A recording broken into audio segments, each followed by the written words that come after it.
सुंदर होता है मन अति सुंदर।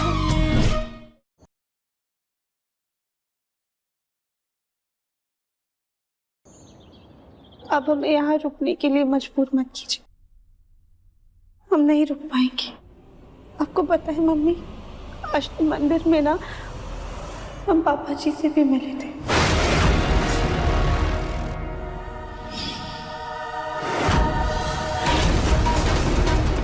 उनको इस साल में देख के ना हमारा दिल बैठ गया। पुराने सारे जख्म फिर से ताजा हो गए।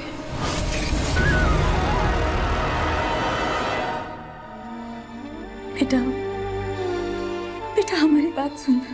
जो कुछ भी हुआ है उसमें तेरी गलती नहीं है, समझ बात को।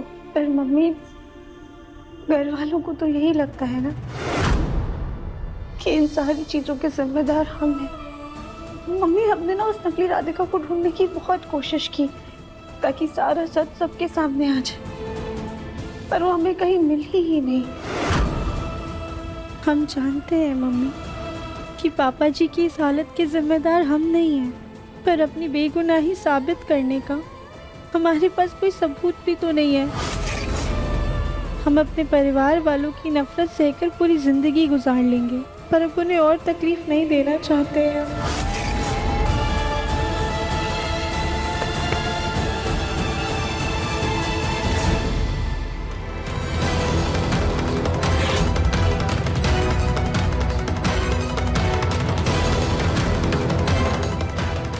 पापा, पापा संभाल दे बेटा, पकड़। नहीं नहीं, इंजेक्शन दे देता हूँ, अभी ठीक हो जाएंगे। पापा क्या हो रहा है?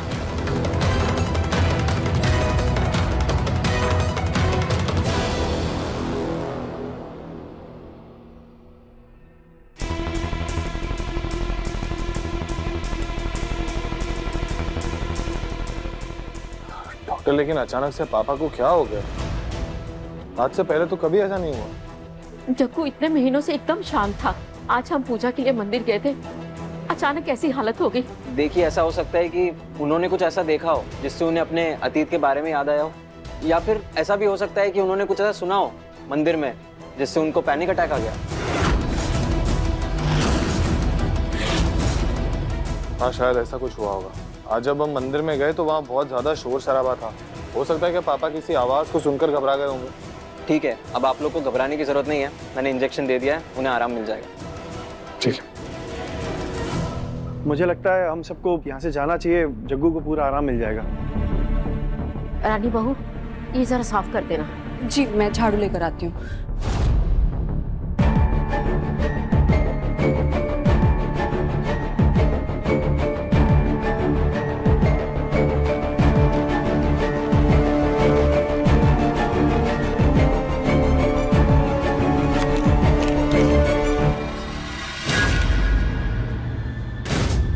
फोटो के पीछे फोटो। चलते हैं मम्मी। ठीक राधिका, हमारी बात ना ध्यान से सुन। जो कुछ भी हुआ है उसे भूल कर आगे बढ़, अतीत को अपना ले। इस तरह से अतीत से कब तक भागती फिरेगी बेटा? भागना बंद कर दे। मम्मी, हम जिंदगी भर भाग सकते हैं, अपने पूरे परिवार से रिश्ता खत्म कर सकते हैं, पर हमारे दिल में दिव्यम जी के लिए जो प्यार है उसे कैसे खत्म कर दे?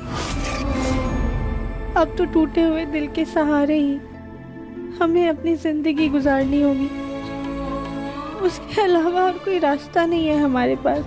पर मम्मी, आप अब बिल्कुल भी चिंता मत कीजिए, हम आते जाते रहेंगे, बस 2 घंटे की दूरी पर तो है।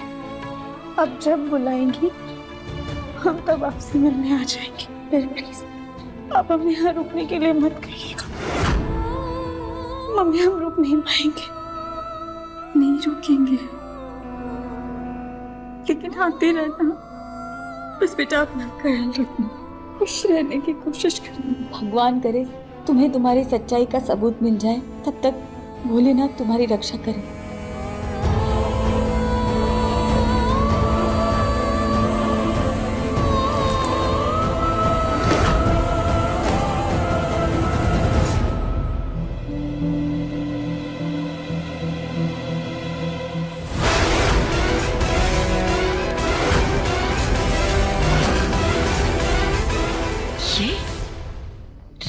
फोटो का तो नामो निशान नहीं था घर में। ये जग्गू के पास कैसे आया? जग्गू ने फोटो को छुपा के रखा था। ये जग्गू इसी फोटो की तरफ इशारा कर रहा था क्या?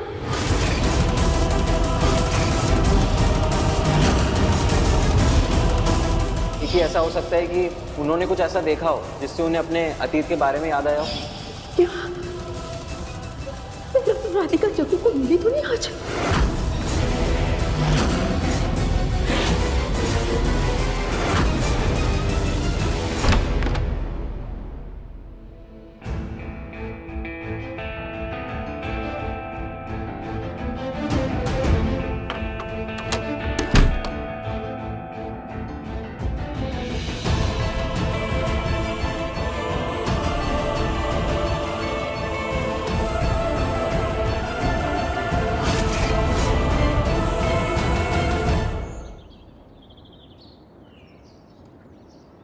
एक बार पापा को देखा था, कल उनकी तबीयत बहुत खराब लग रही थी।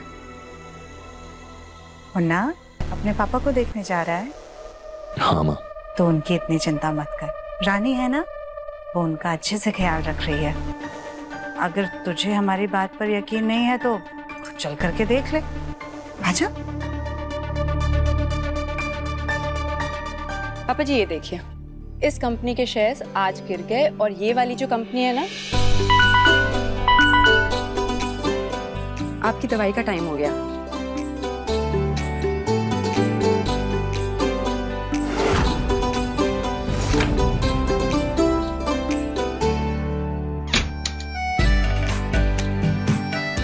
पापा जी आज फ्रेश होने के बाद आप ये कपड़े पहन लीजिएगा। आपको पता है आज मैंने आपके लिए खाने में पतली वाली खिचड़ी बनाई है। आप रोटी खा नहीं पाते ना, इसलिए।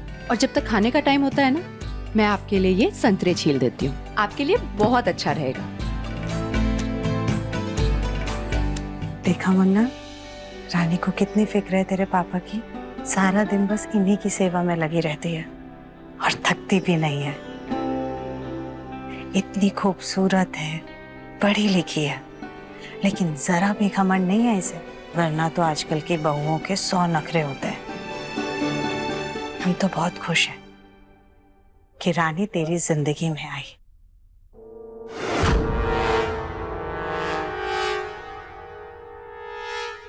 माँ मुझे एक इम्पोर्टेंट वीडियो कॉल करना है, मैं आता हूँ। अरे आप लोग कब आए? अब दिव्यम जी मैं आपके लिए कॉफी ले आऊं? No thanks.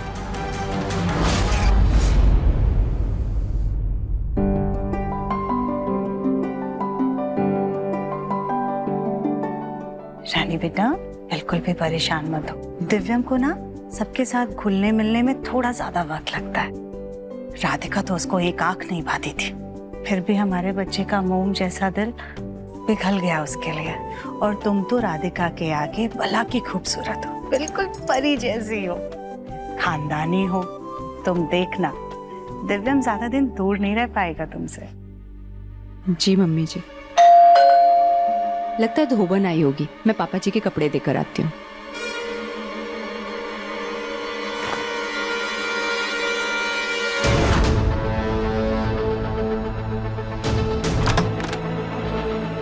ये लो, पूरे 25 कपड़े हैं, अच्छे से इस्त्री करना, एक भी सिलवट नहीं होनी चाहिए, ठीक है? अब खड़ी क्या हो, जाओ। हम धोबन नहीं है। तो कौन हो?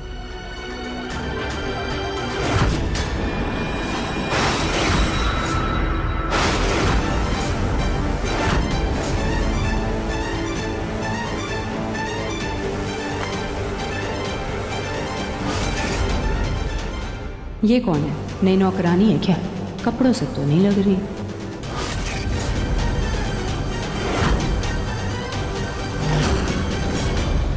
आप कौन?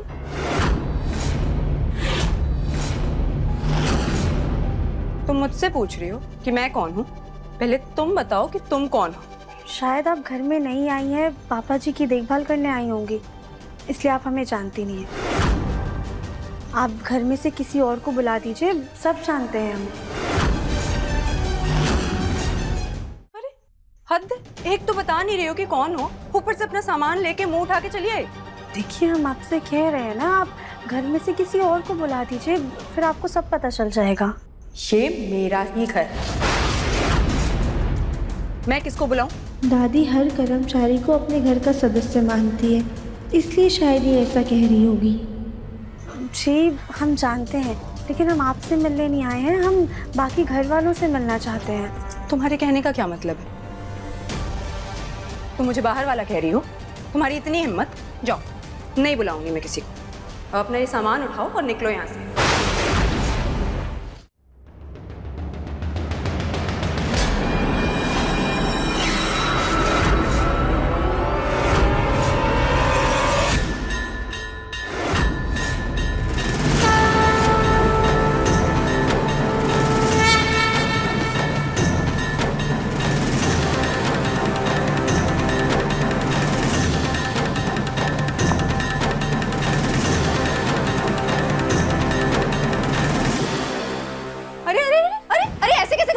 आ रही हो? तुम्हारी इतनी हिम्मत? रुको। अरे लेकिन आप हमारी तुम ऐसे नहीं मानोगी। जबरदस्ती घर में घुसने के इल्जाम में पुलिस के हवाले करती हूँ मैं तुम्हें। रुको।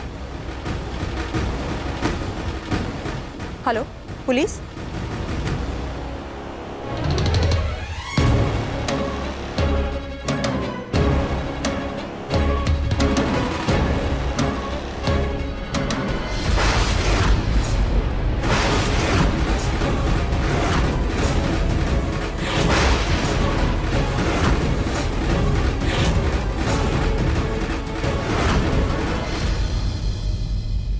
राधिका, तुम यहाँ?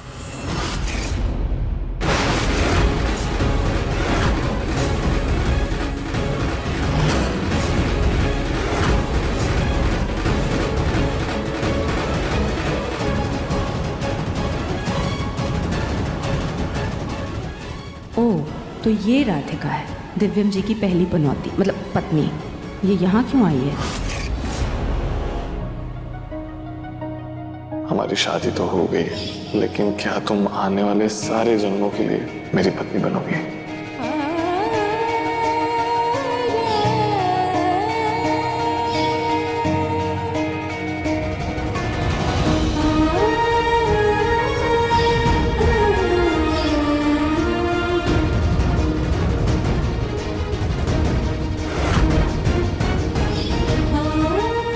मैं अपना फैसला ले चुका हूं।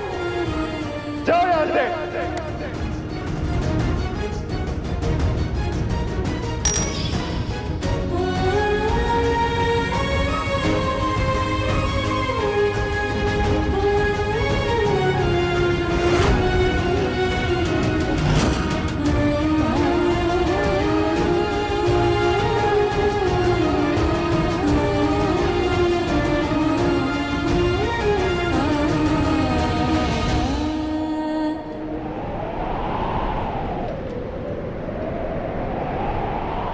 तुम यहाँ क्यों आई हो राधिका? दिव्यम जी, आपने अभी तक हमें माफ नहीं किया। तुमने जो गलती की है ना राधिका, उसके लिए कोई माफी नहीं है। मैं तुम्हें जिंदगी भर माफ नहीं कर पाऊंगा। तुम चली जाओ यहाँ से। 7 महीने बाद हम आपको देख रहे हैं, कम से कम जी भर के देख तो लेने दीजिए। ऐसा लग रहा है जैसे आपको देखे हुए परसों बीत गए हैं हमें।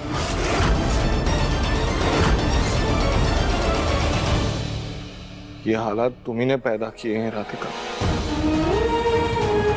इतनी मुश्किलों से हमारी जिंदगी में खुशियां आई थी, लेकिन नहीं,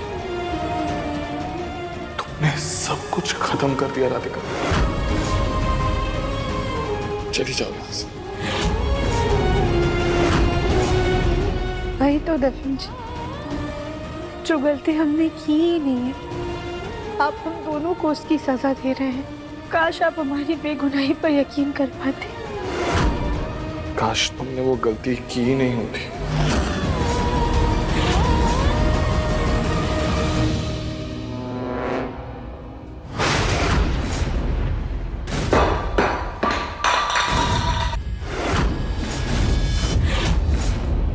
ये यहाँ क्या कर रही है?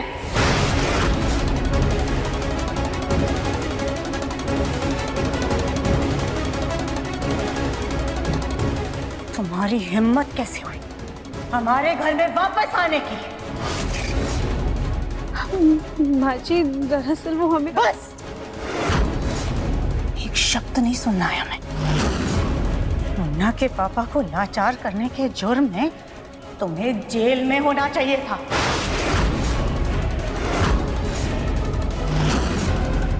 लेकिन मुन्ना ने तुम पर मेहरबानी करके तुम्हें छोड़ दिया, तो उस बात का फायदा उठा करके तुम हमारे घर में वापस चली आई। मुन्ना, इस लड़की को अभी के अभी धक्के मार के हमारे घर से बाहर कर दे।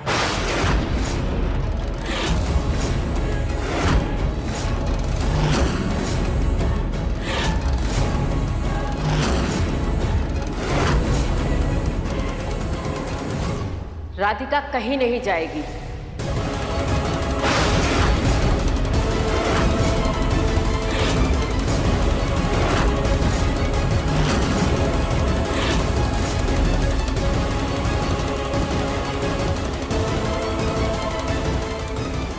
इसे मैंने बुलाया है।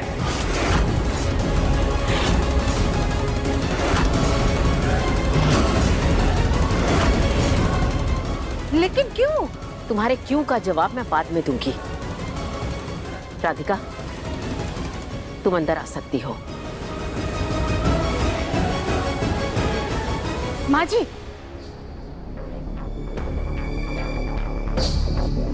हमें आपसे जरूरी बात करनी है, प्लीज। ठीक है।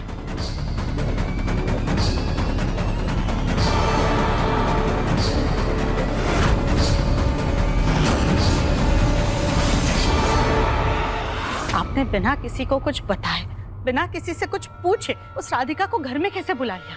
आप कैसे उसे ला सकती हैं वापस? अरे अगर आपका राधिका से मिलने का इतना ही दिल कर रहा था तो आप कहीं बाहर जा करके उसे मिल लेती। उसे हमारे घर में बुलाने की क्या जरूरत थी? तुमसे पहले ये घर मेरा है। किसको यहाँ पे बुलाना है, किसको नहीं बुलाना, इसकी इजाजत मैं तुमसे नहीं लूंगी।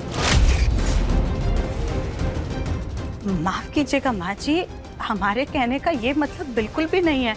हम तो बस ये कह रहे हैं कि राधिका को घर में वापस बुलाने से पहले कम से कम एक बार आप हमारे बेटे के बारे में तो सोचती। राधिका को घर में वापस देख करके हमारे बच्चे के दिल पर क्या बीतेगी? उसके सारे जख्म हरे हो जाएंगे। बड़ी मुश्किल से हमारा बेटा अपने दुख से लड़ने की कोशिश कर रहा है, लेकिन आपने उसे फिर से उसी गड्ढे में ढकेल दिया।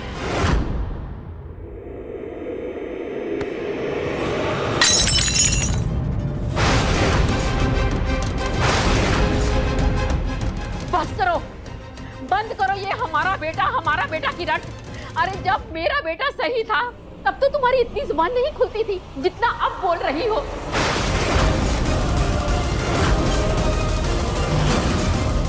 माना कि तुम्हें तुम्हारे बेटे की फिक्र है, मत बोलो। मैं भी एक माँ हूँ। अगर तुम दिव्यम की माँ हो तो मैं जग्गू की माँ हूँ।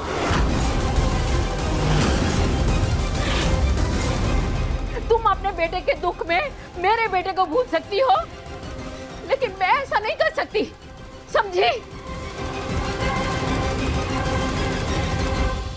हाँ जी, आपके बेटे सिर्फ आपके बेटे ही नहीं बल्कि हमारे पति भी हैं। और आप शायद भूल रही हैं कि आपके बेटे हमारे पति की ये जो हालत है ना आज, ये उसी राधिका की वजह से।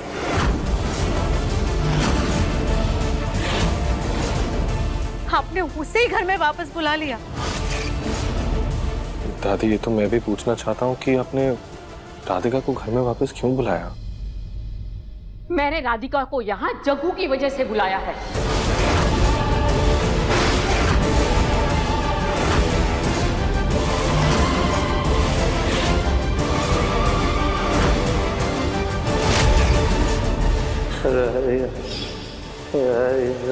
जग्गू क्या बोल रहा है बेटा?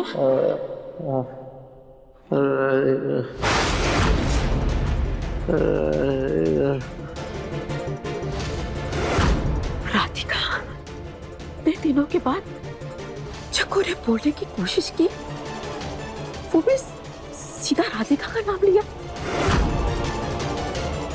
राधिका की फोटो भी छुपा के रखी थी। Hello doctor.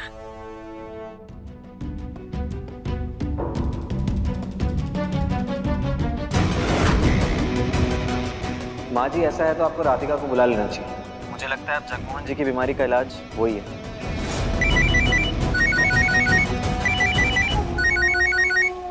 दादी का फोन। जी दादी। राधिका, आज तुम जग्गू से मिली थी? हाँ दादी, हम उनसे मिले थे लेकिन तुरंत वापस आ गए थे और अभी शहर छोड़कर भी जा रहे हैं। नहीं, तुम वापस घर पे आओ। पर दादी, हम कैसे? राधिका, जो तुमने गलती की है, अगर उसका पश्चाताप करना है तो घर चली आओ।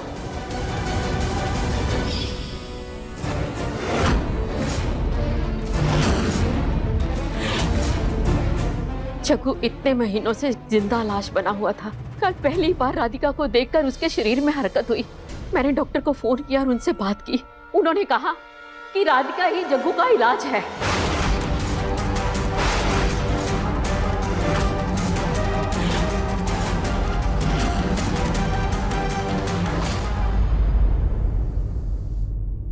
हे भोलेनाथ, आपकी मर्जी से हम इस घर में वापस आए हैं, तो प्लीज आप हमें हिम्मत और आशीर्वाद दीजिए ताकि पापा जी की निष्ठा से सेवा करके हम उनको ठीक कर सकें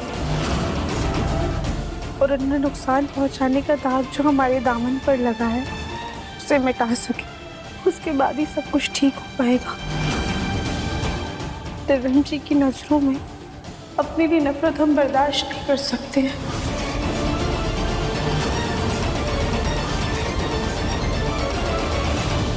वाह माँ जी, जिस लड़की की वजह से आज उन्ना के पापा की ये हालत है, आपने उसे ही उनके इलाज के लिए बुला लिया। हमें आपका ये फैसला मंजूर नहीं है।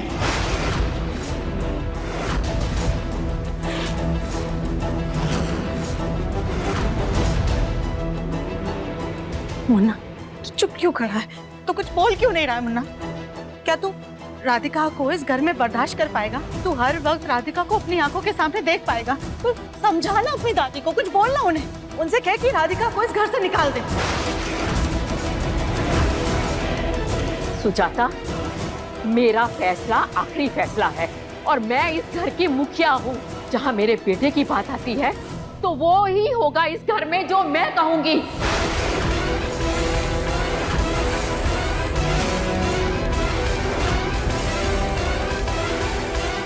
मुन्ना, क्यों शांत खड़ा है बेटा? कुछ बोलना। माँ, इस वक्त पापा का ठीक होना जरूरी है।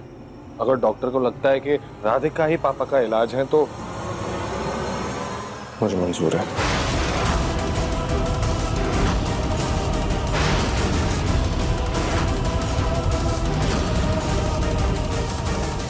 ठीक है, लेकिन राधिका को इस घर में रखने से पहले हमारी एक शर्त है।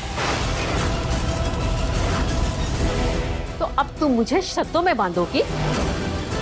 नहीं नहीं नहीं माँ जी, ऐसी बात बिल्कुल भी नहीं है।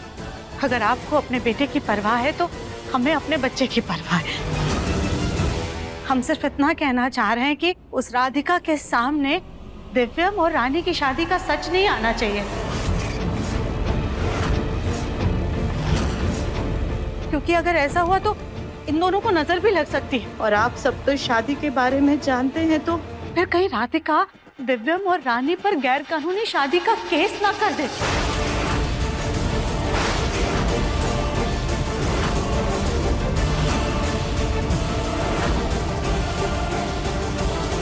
ठीक है सुजाता, मुझे तुम्हारी ये शर्त मंजूर है। कली, जाओ राधिका को गेस्ट रूम में ले जाओ, वो वहीं पे रहेगी। जी दादी सास जी। राधिका, तुम मौत तो गई हो इस घर में, लेकिन बहुत जल्द फिर से हम तुम्हें इस घर से बाहर कर देंगे।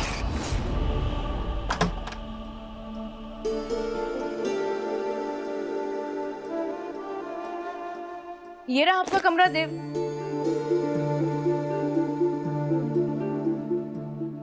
मेरा मतलब है राधिका जी, और अगर आपको किसी भी चीज की जरूरत हो तो आप हमें मत कहिएगा।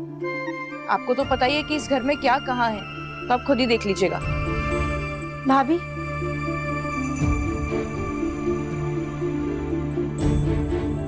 हम तो आपको भाभी कह सकते हैं ना? भाभी, आपसे एक बात पूछनी थी हमें। पूछिए। आपका बेबी अभी 3-4 महीने का तो हो गया होगा ना? क्या हुआ, लड़का या लड़की, और आपने क्या नाम रखा है?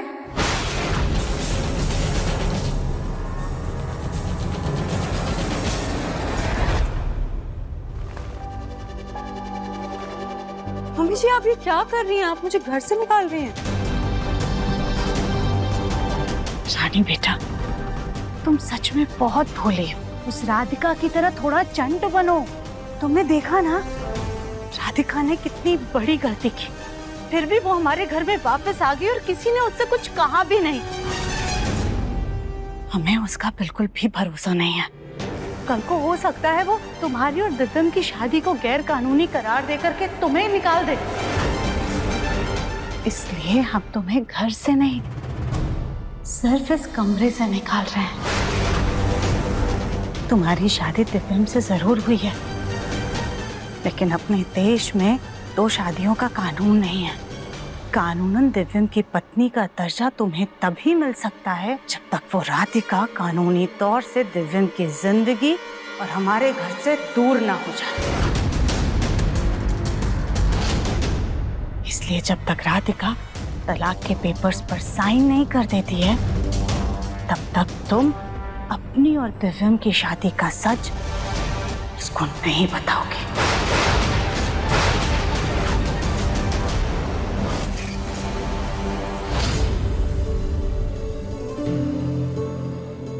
हमें इस बात का कोई जवाब नहीं देना है। हम चलते हैं, गोलू जी बुला रहे हैं।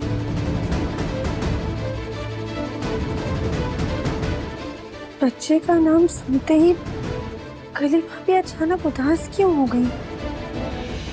ऐसा लगा जैसे बेबी के बारे में उनसे पूछना उन्हें बिल्कुल भी अच्छा नहीं लगा।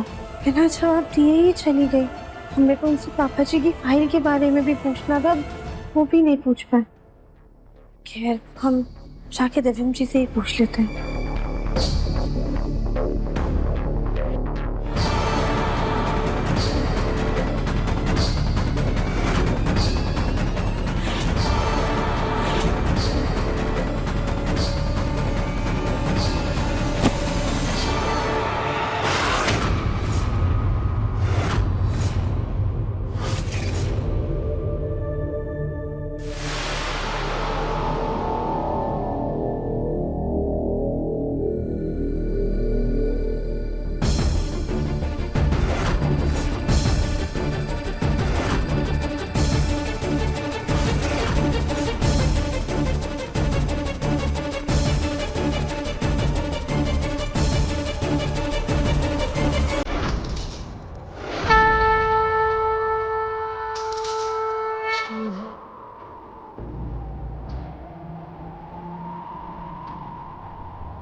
रुकिए, हम निकालते हैं।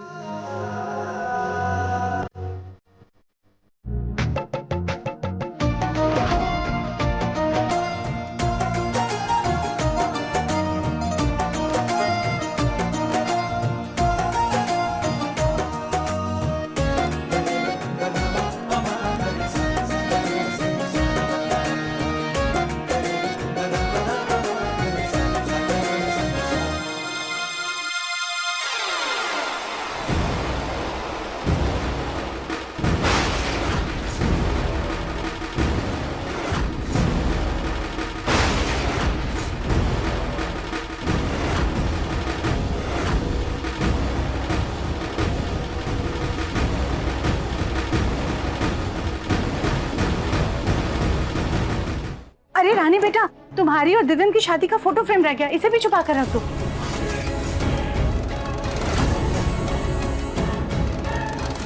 रानी,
रिश्ते में जब दरार पड़ जाए तो उसका टूट जाना ही बेहतर होता है, क्योंकि सुलझने के बाद भी उसमें कुछ गांठें ऐसी पड़ जाती हैं जिससे रिश्ते में कुछ बचता नहीं है।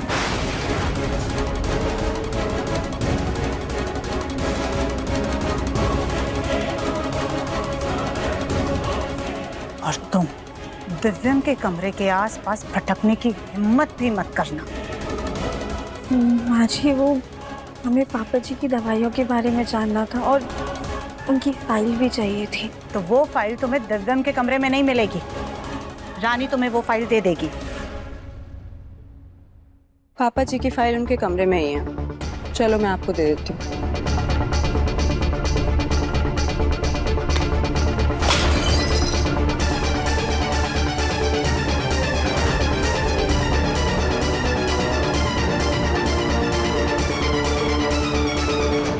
देख क्या रही हो?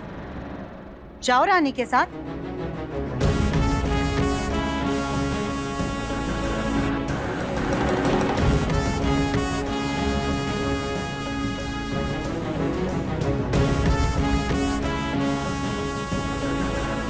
फोटो में भले ही दरार आ गई है, लेकिन हम गोलमुखी के वजन का बोझ दिव्यम और रानी के रिश्ते पर नहीं पड़ने देंगे।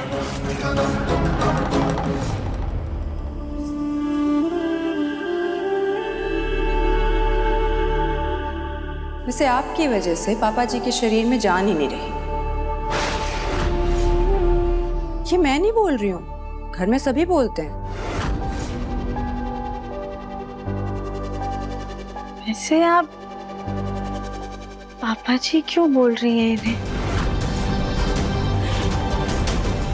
वो सभी पापा जी बोलते हैं तो मेरे भी मुंह से निकल गया होगा।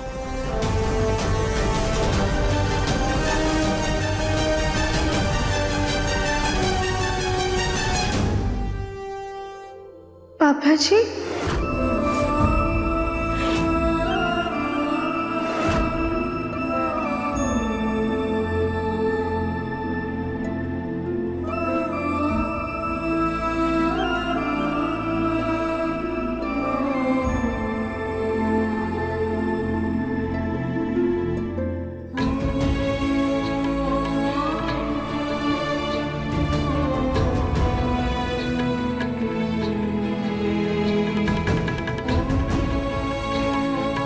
पापा जी, हम आ गए। अब वो बाप को छोड़कर कहीं नहीं जाएंगे। इतने दिनों से ये बुढ़ऊ बेजान पड़े थे, लेकिन इस मोटी को देखकर देखो कैसे बौखला रहे हैं। ये राधिका क्यों आ गई वापस? अब सब कुछ ठीक हो जाएगा। आप बिल्कुल सही हो जाएंगे।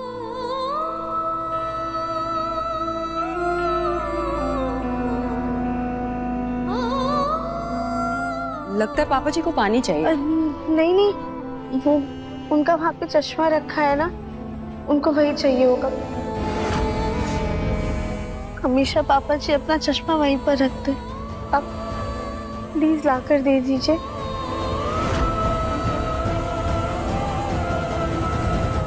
शायद हमें जी भर के देखना चाहते हैं, इसलिए मांग रहे है ना।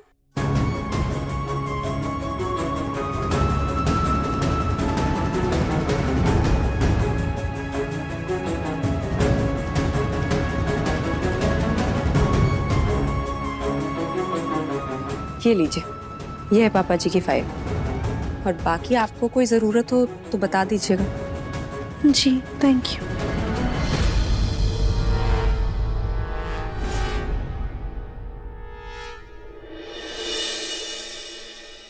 दिव्यम जी, वो मैंने पापा जी को दवाई दे दी है और खाना भी खिला दिया है। आप बिल्कुल टेंशन मत लीजिएगा। आपके पापा मेरे पापा हैं। मैं पूरी जी जान से उनकी सेवा कर रही हूँ, और देखिएगा मेरी मेहनत रंग जरूर लाएगी। पापा जी बहुत जल्द ठीक हो जाएंगे। दिव्यम जी,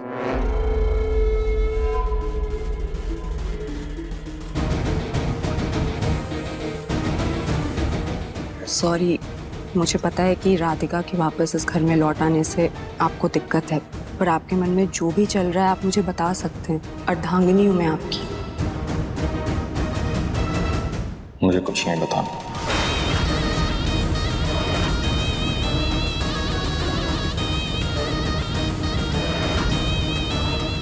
सॉरी और थैंक यू, इसके अलावा कुछ बोलना भी होता है इन्हें? मुंह खोलती नहीं हो कि आदमी तुरंत चला जाता है। ऐसा लगता है किसी रोबोट से शादी कर ली। इस घर में आके तो मेरी जिंदगी बर्बाद हो गई है।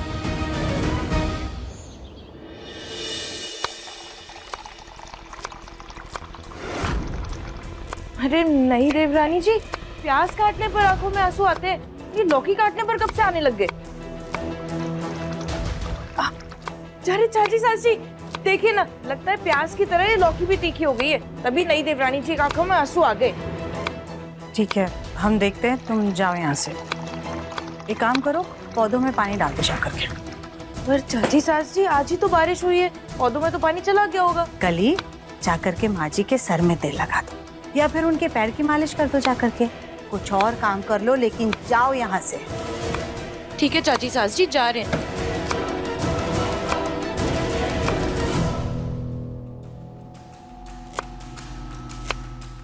रानी बेटा, क्या हुआ? तुम ऐसे रो क्यों रही हो? तो और क्या करे मम्मी जी, आज मेरे ही सामने वो दूसरी पराई लड़की मेरे पापा जी, मेरी मम्मी जी और मेरी दादी जी को अपना बोल रही है, तो दिल तो दुखेगा ना। एक तो ये नकली शादी छुपानी है, ऊपर से आज मेरे ही कमरे से मुझे निकाल दिया, मेरी और दिव्यम जी की तस्वीर तक हटा दी, और मेरे ही सामने राधिका जी और दिव्यम जी एक दूसरे के इतने करीब थे। आप ही ने कहा था ना कि जब दिव्यम जी और उसका रिश्ता खत्म होगा तभी उसे हम दोनों की शादी के बारे में बताएंगे। वो रिश्ता ऐसे कैसे खत्म होगा मम्मी जी? उन्होंने तो उस रिश्ते का नाम तक लेना बंद नहीं किया। तुम बिल्कुल परेशान मत हो रानी, तुम बिल्कुल सही कह रही हो। हम उस राधिका से बात करते हैं।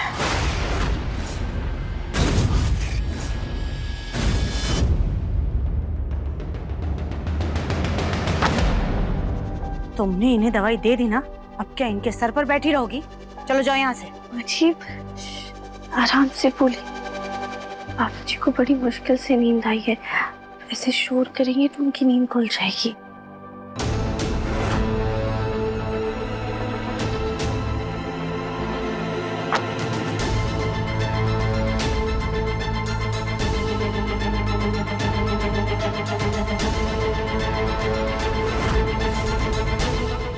तुम्हारी वजह से मुन्ना के पापा की ये हालत हुई है और तुम हमें सिखा रही हो कि उनका ख्याल कैसे रखना है। माँ जी, हमने आपसे कितनी बार कहा है, हमने पापा जी को धक्का नहीं दिया है। बकवास बंद करो अपनी। पापा जी को कोई ऐसे धक्का नहीं देता है। और ये क्या पापा जी लगा रखा है? तुम उनको आज से सर बुलाओगी।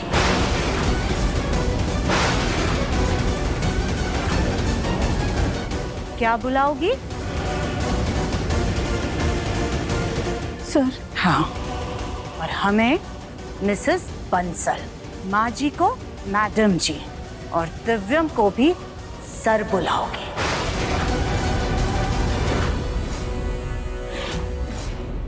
याद रखना, तुम यहाँ पर मुन्ना के पापा की नर्स के तौर पर आई हो, ना कि इस घर की बहू बनकर के।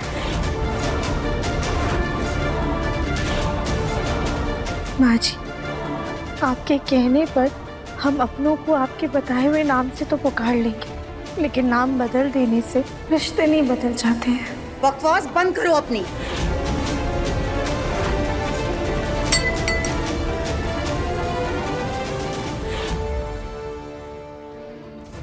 मुन्ना के पापा, आराम से धीरे से आइए।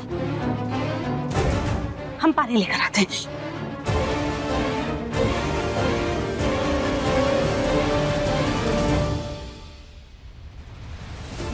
धीरे से।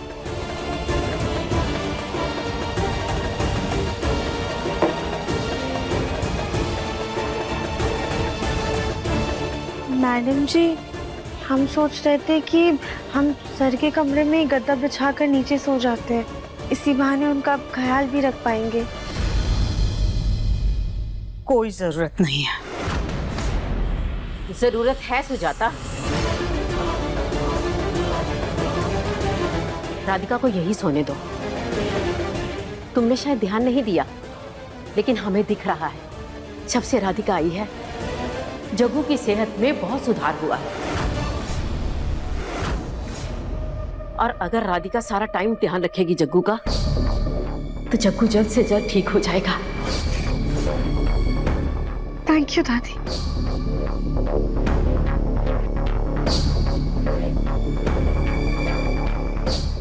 हमारा मतलब मैडम जी, थैंक यू। जो बताया है वो ध्यान रखना, नए रिश्ते भूलना मत।